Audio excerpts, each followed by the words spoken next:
Tere ka minu poolt, et ma avaslaide teile ei näitaks, et läheks kohe demode juurde ja nagu Tõnis mainis, et tooks välja siis mõned kaugseire andmetega töötamise võimalused ja olengi siis demod jaotanud kaheks, et esimeses näiteks teile siis selliseid klassikalisemaid, lihtsamaid töövahendeid, mis ongi siis selline nii-öelda töövoogude, töövahendite funktsioonide osa siin ArcGIS Pros. Ja teises näites siis võib-olla näiteks teile siis mõningaid AI-põhiseid mudeleid, kuna see AI-maailm on, nagu te juba teate ka, eks ole, igal pool pildituvastuses, et siis vaataks, et kuidas kasutada mõningaid AI-mudeleid siis selleks, et pildi pealt mingisuguseid andmeid välja lugeda. Ja siin selles esimeses näites ma olengi siis andmed alla laadinud Copernicuse avalikust andmebaasist, Sentinel-2 andmed ja nagu te ilmselt ka mitmed teist teate, olete kasutanud, siis rasterandmete haldamiseks siin ArcGISis on olemas siis selline mosaiikandmete kogum, mosaiikandmestik, kuhu me siis neid andmeid nii-öelda talletada saame. Ja mis siis nende andmetega edasi teha saab, et kui need andmed on mul siia mosaiik andmehulka siis lisatud, et kui ma võtan siit selle atribuutide tabeli ka lahti, et te näete, et siin on mul praegu 9 pilti siia andmestikku sisse laetud ja kui ma tahaksin siis nii-öelda sellest andmestikust nii-öelda edasi minna, et ei ole lihtsalt see mosaiik andmekiht, vaid panna talle külge ka see ajaline mõõde, siis ma saan tekitada siia andmetesse juurde siis selle ajalise välja, kuna mul siis nendel andmetel või fotodel on, eks ole, see daatum küljes. Ja ArcGISis on olemas siis selline töövahend, et kui ma panen siia otsingusse bild multidimensional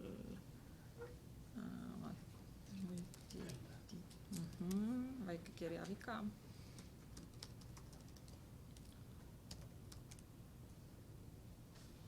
AL on puudu siit ka, eks ole. Nii. Build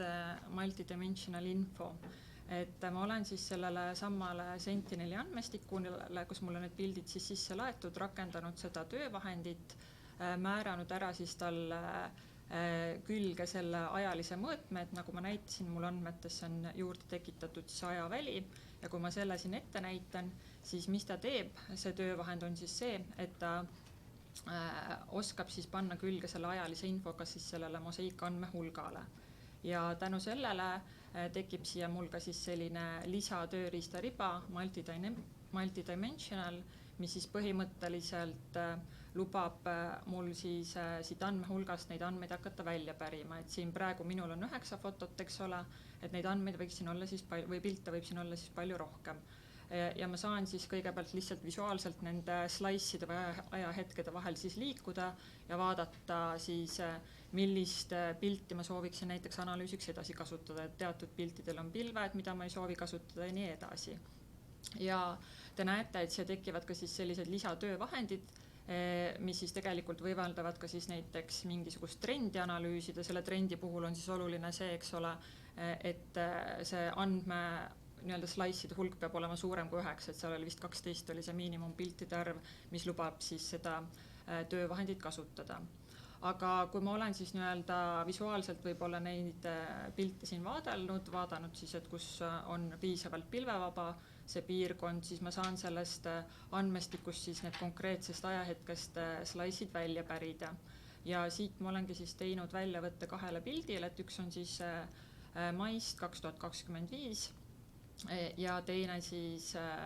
augustist 2025. Et need on siis sealt mosaiikandmestikust välja päritud pildid. Ja kui ma neid siis lihtsalt selle, lähme see raster layer'l, selline swipe töövahend on, et kui ma neid siin lihtsalt nii-öelda visuaalselt vaatan, siis võib-olla mul hakkavad silma mingisugused muutused, mis siin toimunud on, aga selleks, et sealt siis päriselt mingit infot välja lugeda, saan ma siis kasutada järgmiseid töövahendeid, et jällegi siin ArcGIS Pros on olemas rasterandmete jaoks siis need geotöötluse vahendid, aga pildiandmete puhul me saame siis kasutada ka erinevaid rasterfunktsioone. Ja mis nende rasterfunktsioonide puhul siis erineb, on võrreldes nende geotöötlustöövahenditega on siis see, et nad ei tekita meile siia nii-öelda sellist püsivat füüsilist kihti, vaid on siis selline vahetulemus, kui meil see tulemuse info on oluline, et siis me saame selle talletada sellise füüsilise kihina kettale. Ja olengi siis jällegi kasutanud väga lihtsaid rasterfunktsioone, et kui me paneme siia otsingusse märksõna NDVI, siis ilmselt paljud teist teavad või on võib-olla ka isegi kasutanud, on siis üsna selline lihtne funktsioon, et hinnata siis taimestiku elujõulisust või seisukorda ja mis ta siis teeb, et ta võtab sealt Sentineli andmestikust välja siis konkreetsed spektririba infod, lähis infrapuna ja infrapunane, seal ühel juhul liidab ja lahutab neid ja selle tulemusena me saame siis sellise rasterkihi, mis siis näitab meile seda NDVI indeksi muutust erinevatel erinevatel kuupäevadel, eri ajahetkedel. Ja jällegi, kui ma need kaks siis NDVI kihti kohakuti panen, siis jällegi, eks ole, ma nii-öelda sellisel visuaalsel vaatlusel ei oska öelda, et kus need muutused on siis aset leidnud. Et selleks siis jällegi saan ma kasutada järgmist funktsiooni, jällegi väga lihtne selline funktsioon nagu miinus, et ma saan siis võtta need kaks ajahetke ja need siis üksteisest nii-öelda lahutada. Et kui ma näitan siia sisse siis selle NDVI tulemused kahel eri ajahetkel ja vajutaksid Create New Layer, siis ta põhimõtteliselt jällegi tekitab mulle siia sellise tulemkihi, kus siis kaks kihti üksteisest lahutati ja selle tulemusena ma siis näen juba natukene detailsemalt, et kus need muutused on aset leidnud. Ehk siis see punane piirkond näitab meile siis neid alasid, kus see muutus on olnud suurem ja roheline siis seda, et kus see muutus on siis olnud kas väike või seda muutust pole olnud. Ja jällegi selleks, et see pilt ei oleks nii kirju ja seda nii-öelda visuaalset mürasid maha võtta, siis ma saan kasutada sellist töövahendit nagu remap, et kui ma lähen jälle siit tagasi ja otsin remap funktsiooni, siis tegelikult andes ette siis selle erinevuste rastri, võtan ta siit korra välja ka, siis ma saan tuua just esile need alad, kus on toimunud mingisugune oluline muutus siis just sellest indeksist lähtuvalt. Ja mis ma veel teha saan, ma võtsin lihtsalt siia taustaks ka Priast, laadsin alla põllumassiivide piirid, et kui need ka siia mulle peale nüüd tulevad, jah, tuli. Et siis tegelikult võtame siit ühe konkreetsema piirkonna ka, et kui ma zoomin siia lähemale, siis tegelikult kui mul on olemas ka mingisugune taustakiht või info, et siis ma saan vaadata juba konkreetsemalt, et kus need muutused on aset leidnud, et võtame siia korra, kui me võtame need kihid välja ja võtame need kaks algset pilti, et kui ma siin kasutan swipe töövahendit, et siis ma tegelikult, eks ole, näen, et siin konkreetsel alal on siis mingisugune muutus toimunud, et ilmselt võib-olla on seal mingit põllukultuuri koristatud ja nii edasi. Selleks, eks ole, et jällegi täpsemalt hinnata, et millised muutused siin on toimunud või mida sealt täpselt siis ära on võetud, siis ma pean minema jällegi suuremasse detailsusastmesse ja kasutama võib-olla mingeid täpsemaid pilte, aga see annab siis sellise esmase hinnangu. Ja nüüd teine näide, et ma läheks korra siia veebibrauserisse, et ilmselt olete ka Living Atlasest mingit sisu otsinud, et siin kindlasti me oleme palju seda välja toonud, et siin on leitavad ka sellised erinevad,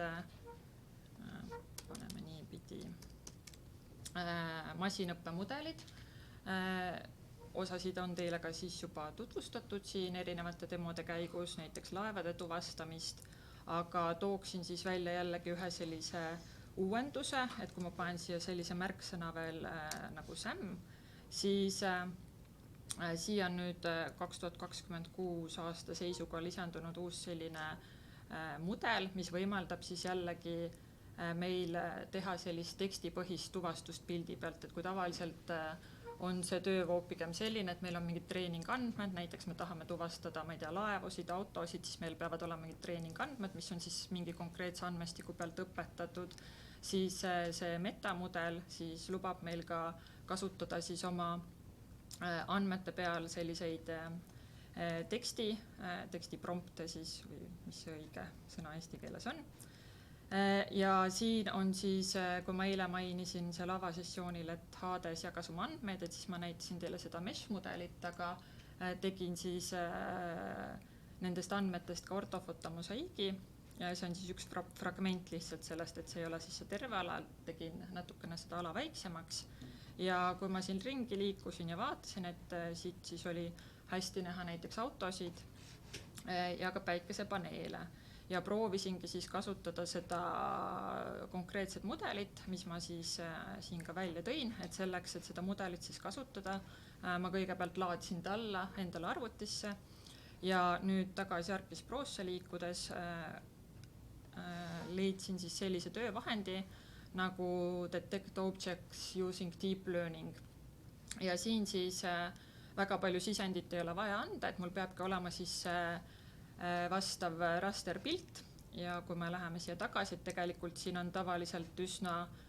täpselt öeldud ka, et milline see sisend olema peab, et ta peab siis olema 8-bitine ja RGB foto, et kui me paneks sinna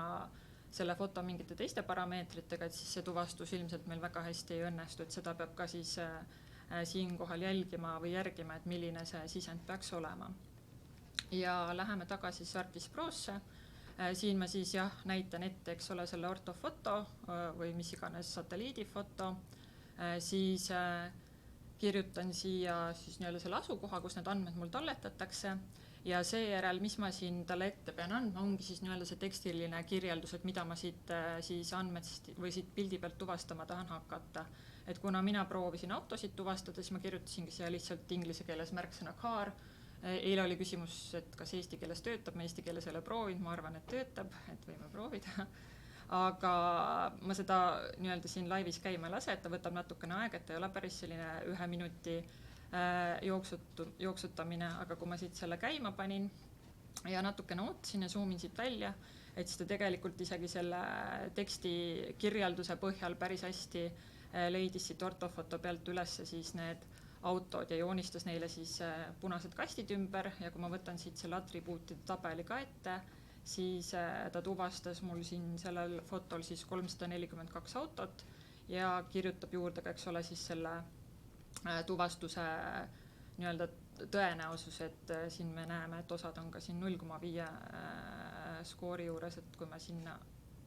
lähemale zoomime, et siis võime korra vaadata, et mis ta siit leidis, et see paistab, et päris auto meil siin ei ole, et siin on midagi muud. Aga jah, et see on siis üks näide sellest mudelist ja teist mudelit võib-olla näiteks ka, et ka selline mudel Meta poolt siis nagu Vision Language Context-Based Classification, mis põhimõtteliselt siis ka tegelikult võimaldab meil kasutada siis neid tekstiprompte, aga ta võimaldab siis lisaks anda sinna juurde, et kui meil on ortofoto, võimaldab juurde anda ka siis näiteks mingisugused vektorandmed, et me saame nende vektorandmete siseselt siis neid andmeid klassifitseerida. Ja siit ka siis väikese ala kohta üks selline test näide, et siin ma siis kasutasin sisendina ühte Maa-ameti ortofotot ja siin on siis näha hooned ja nende hoonete katustel mitte kõigil, aga osadel on ka siis päikesepaneelid. Ja lisaks ma laadisin siis selle piirkonna kohta alla ka siis ETAC-ist hoonete ruumikujud, kuna ma kasutan siis seda hoonete ruumikujude kihti nii-öelda selle lisaobjektina nende andmete tuvastamiseks ja mis ma siis jällegi teen, et seekord kasutasin siis klassifitseerimise töövahendid, et Classify Objects Using Deep Learning, sisendiks andsin siis selle Maa-ameti ortofoto, ETAC-i hooned, siis need punased hoonete ruumikujud, määrasin jällegi mingi väljund nime ja siin siis laadisin samamoodi selle mudeli alla, näitasin ta ette ja siin siis defineerisin nii-öelda need klassid, kuidas ma tahaksin siis neid andmeid, et ta tuvastaks mulle, et ma panin jällegi siis siia solar panel ja no solar panel, ehk siis on päikesepaneelid ja ei ole päikesepaneele ja siia saab anda siis juurde mingit nii-öelda lisainfot või sisendinfot, et seda, kui ise ei oska ka sinna midagi head kirjutada, et võib, ma ei tea, võtta chati lahti ja öelda, et kuule, kirjelda mulle ära, et kuidas ma võiksin siia seda konteksti paremini ette anda. Ja kui ma selle töövahendis jällegi käima panin, siis ta tekitas mulle siia siis nii-öelda 2 klassi. Ühel juhul siis need sinised hooned on need, kus ta siis ei näinud, et seal peal päikesepaneele on ja need oranžid kastikesed siis tähistavad neid hooneid, et kus need päikesepaneelid siis peal olid. Aga jah, jällegi see on näite või